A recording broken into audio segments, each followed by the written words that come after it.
아이돌들이 다니는 피부과? 배우님이 여기서 코 성형을 했다고 하는데 나도 같은 병원 같은 쌤한테 받으면 똑같아지지 않을까? 여러분 안녕하세요, 토니입니다. 연예인들이 다닌다는 피부과, 성형외과 궁금하시죠? 저는 지난 10여 년간 연예계 활동을 하면서 정말 다양한 촬영장에서 다양한 연예인분들을 만나뵐 수 있었는데요. 연예인분들 뿐만 아니라 연예계 관계자들을 만날 기회가 많으면서 어떻게 외모를 업그레이드 하는지 이런 시스템들을 정말 많이 들었습니다. 그렇기 때문에 제 주변 지인에게 가장 많이 받는 질문이 너 땡땡땡 배우랑 친하지? 이 땡땡땡 배우가 최근에 얼굴이 바뀌었던데 수술 어디서 한 거야? 좀 알려줘 해서 7, 8년 전에는 좀 알려드렸어요. 이 병원에서 이 선생님에게 했다더라 이렇게 말씀을 드렸더니 진짜 가서 한 분들이 몇 분 계시거든요. 근데 제가 소개해드린 모든 분이 결과물에 만족하지 못했습니다. 아니 그게 무슨 말이야. 똑같은 병원에 똑같은 선생님의 똑같은 성형수술을 받았는데 어떻게 결과물이 다르냐고 라고 궁금해하실 분들을 위해서 우리 일반인들이 연예인들과 같은 성형 시술을 받아도 다를 수밖에 없는 이유 5가지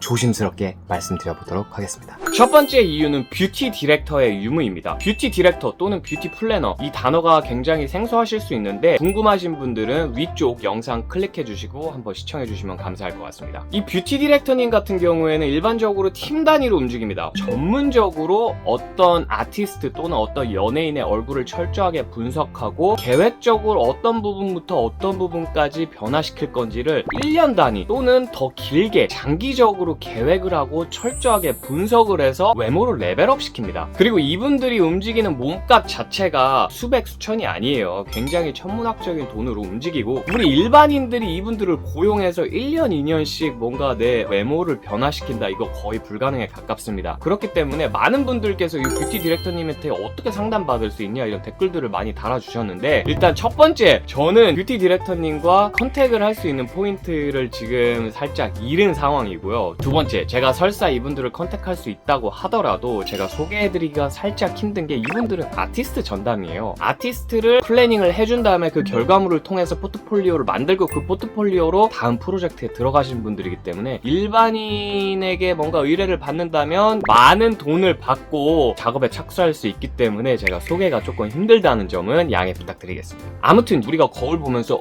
이번에 피부가 좀 안 좋네, 여기에 뭐 스킨 보톡스 놔야겠다, 뭐 요 정도가 아니에요. 뷰티 디렉터님들은 함부로 투머치로 뭔가를 하라고 할 수도 없고 뭔가 해야 되는데 하지 말라고 할 수도 없는 거예요. 무조건 외모가 좋아져야 된다. 왜냐? 기업과 기업의 계약이기 때문에 뭔가 외모가 업그레이드가 안 되고 그대로 유지되거나 뭔가 좀 안 좋아지면 그때부터 또 이야기가 나올 수 있거든. 거래가 끊길 수가 있어. 그렇기 때문에 뷰티 디렉터님들도 이 악물고 외모 업그레이드 시켜주려고 정말 노력한단 말이에요. 그렇기 때문에 이 뷰티 디렉터의 유무가 정말 큰 차이로 다가온다. 두 번째, 시술 성형의 목적 차이입니다. 이 목적 차이가 무슨 말이냐? 되게 일반인 분들은 성형 시술을 함에 있어서 현실에서 이쁘고 잘생겨지기 위해서 합니다. 반면에 연예인 같은 경우에는 어떻게 하면 화면에서 잘 나올까를 진짜 하루 종일 고민하시는 분들이에요. 이런 치열한 고민을 통해서 하나씩 계획적으로 장기적으로 티 안 나게 바꿔가는 사람들이 연예인이에요. 그렇기 때문에 이 시술 성형의 근본적인 목적 자체가 다르다는 겁니다. 우리 일반인들이 현실에서 조금 더 잘생겨지고 이뻐지기 위해서 시술 성형을 하는 것과 달리 연예인들은 이 화면에서 잘 나와야 되기 때문에 화면에서 봤을 때 잘 나오는 각도, 잘 나오는 코 높이, 잘 나오는 쌍꺼풀 이런 거 다 고민해서 하는 건데, 이렇기 때문에 우리 일반인들이 연예인들 실물 후기 보면은 약간 괴리감이 느껴진다, 내가 생각했던 것보다 코나 눈이나 이런 게 약간 인조적이다, 또는 뭔가 약간 불쾌한 골짜기가 있다, 이런 후기가 많이 나온 이유가 여기에 있습니다. 그렇다 보니까 성형외과 가서 연예인 누구 코 만들어주세요, 누구 눈 만들어주세요 하면은 결과물이 똑같이 나올 수가 없는 이유가 바로 여기에 있습니다. 왜냐면 그분들은 화면에서 잘 나오기 위해서 만들어 놓은 거야. 근데 우리는 현실에서 좀 뭔가 결과물이 잘 나오게 나와야 되는데, 우리가 일반적으로 미용실 가서 연예인 이분 머리 해주세요 하면 결과물 뭐 나와요?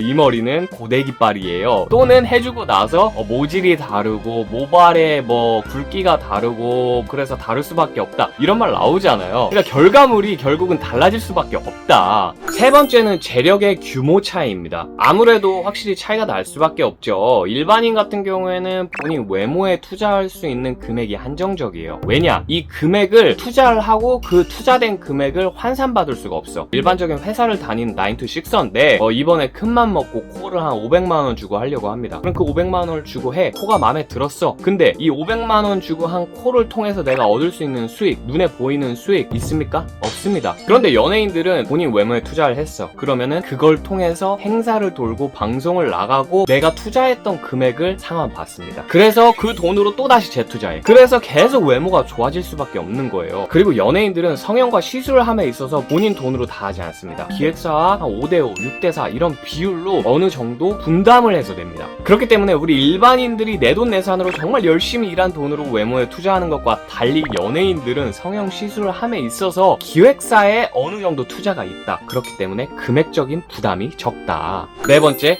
기업 간의 거래입니다. 이 연예인이라는 기업과 성형외과 또는 피부과 간의 기업 간의 거래라고 보시면 이해가 편해요. 이 기업 간의 거래, 개인 간의 거래 뭐가 다를까요? 일단 돈의 액수가 달라져요. 0이 하나 더 붙게 되고 일반적으로 거기다가 기업 간의 거래가 되면은 병원 측에서도 아무래도 조금 더 신경을 쓸 수밖에 없습니다. 솔직히 이 부분은 굉장히 조심스럽기도 하고 말씀을 드릴까 말까 정말 많은 고민을 했거든요. 그런데 제가 연예계 생활하면서 정말 철저하게 느꼈던 부분이라 이 부분은 일반인 분들도 좀 알아야겠다 싶어서 이렇게 말씀을 드리게 되었는데요. 일반적으로 연예인들이 가는 성형외과 정해져 있습니다. 그 성형외과에서도 연예인들 성형을 할 때는 신경을 쓸 수밖에 없어요. 일단 첫 번째, 이분들은 얼굴로 먹고 살아요. 그렇기 때문에 얼굴이 뭔가 잘못되면 정말 큰일이 생깁니다. 잘못하면은 병원에 정말 치명타가 올 수가 있거든요. 정말 열과 성을 다해서 수술을 진행합니다. 그리고 두 번째, 수술이 잘 됐을 경우에 병원에서 받는 낙수 효과가 있어요. 이 연예인이 여기서 코 수술을 했는데 정말 좋아졌다. 근데 그게 알게 모르게 약간 소문이 돌기 시작해. 그러면 이 병원 돈방석 앉는 겁니다. 물론 일반인들에게도 정말 열심히 수술을 진행하겠지만 연예인들에게는 좀 더 나은 컨디션에서 좀 더 열과 성을 다해서 수술을 할 가능성이 있다. 그래서 정리하자면 병원에서 수술이나 시술을 감행함에 있어서 좀 더 조심스럽고 좀 더 신경을 쓸 수밖에 없다. 왜냐하면은 추후에 광고나 홍보 효과도 있고 기업과 기업 간의 거래라는 막중한 책임감이 있기 때문이죠. 다섯 번째, 사후 관리입니다. 우리 일반인 같은 경우에는 성형이나 시술 받고 모자 푹 눌러 쓰고 집에 갑니다. 금요일 날 해서 금토일 쉬고 월요일 날 회사 출근할 거예요. 그런데 연예인들 같은 경우에는 활동하는 시기가 아니면은 집에서 뭐 3개월이고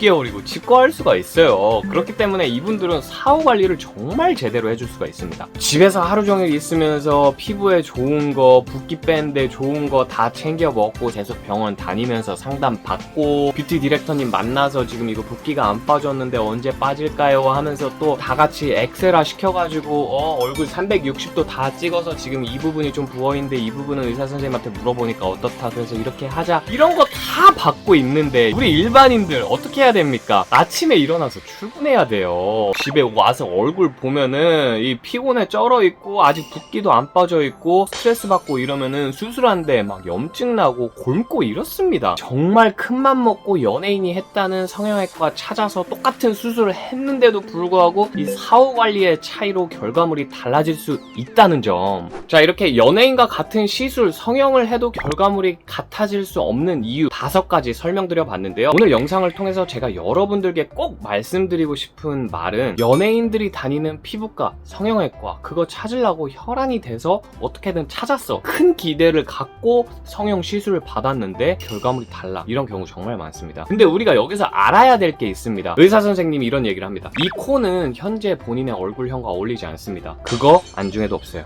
그냥 한답니다. 제 주변 성형외과 의사분들께서도 다 그렇게 얘기해요. 이런 식으로 그냥 답정너 모드로 옵니다. 이야기를 하고 상담을 해서 뭔가 절충을 해야 되거든요. 왜냐하면 이분들은 그래도 비교적 전문가예요. 그럼에도 불구하고 그냥 답정너로 몰라 난 이 코 난 이 눈 이런 분들이 정말 많다는 거예요. 이거 정말 위험합니다, 여러분. 성형이나 시술도 연예인분들은 광고 하나, 작품 하나, 드라마 하나 이걸 위해서 성형, 시술 이런 거 다 다르게 합니다. 그 정도로 이분들은 치밀하게 계산을 하고 철저하게 계획적으로 시술, 성형을 하시는 분들이에요. 그렇기 때문에 무조건 연예인들이 한다는 성형, 시술, 성형외과, 피부과 따라갈 거 없이 나만의 좀 주체를 갖고 다양한 사람들의 피드백도 받으면서 최대한 자연스럽고 나다운 모습을 외모로 보여주는 게 굉장히 중요하다고 생각합니다. 오늘 이 영상은 절대 성형이나 시술을 조장하는 게 아니고요. 정말 오랜 시간 고민 끝에 성형 또는 시술을 결정하셨다면 바람직하고 현명하게 자연스럽게 이뻐지고 잘생기셨음 하는 저의 어미새 같은 마음에서 영상 찍어본 거니까요. 성형이나 시술 관련된 질문이 있으시다면 언제든지 댓글 달아주세요.